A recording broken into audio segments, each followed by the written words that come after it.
ওই শেষে কাকা যেন সত্যই উড়ে গিয়ে বসেছে ওই শুকনো ডালে বসত শিখি তবে মা ওই কাকাকে সত্যি আজ অবগুলি খবর নিয়ে এসেছে। ছাড়ি না মা, ছাড়ি না। এই ছোট ছোট আজ যেন মায়ের পৌঁছাবে স্থির থাকতে পারবে না ছোট। সত্যি বলেছ শীঘ্রই কাকাকে আমাকে তাড়িয়ে দিই না ছোট। তাই হবে।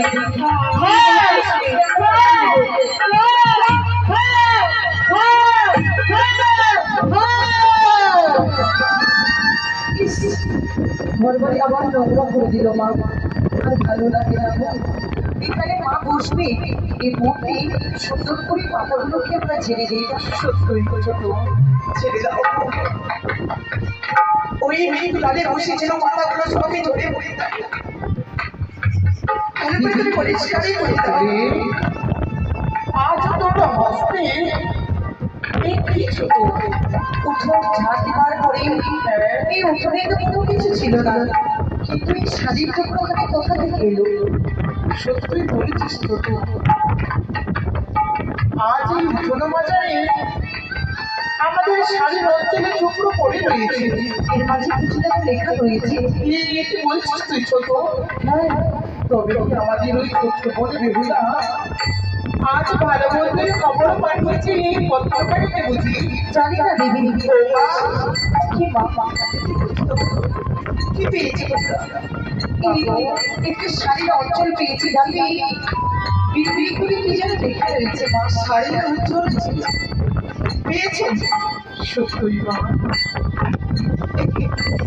কোন এই হতভাগে এই পত্রখানা লিখে পাঠিয়েছে?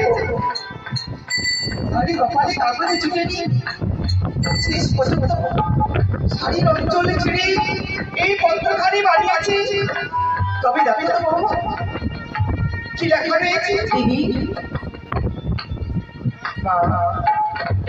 সত্যই এমন কোন অভাবী রয়েছে মাগো, যার কপালে একখানে কাগজের টুকরো এবং কলম জুটলি মা, সে যেন শাড়ির অঞ্চলের টুকরোর মধ্যে নয়নে কাজল দিয়ে পত্র লিখেছে মাগো।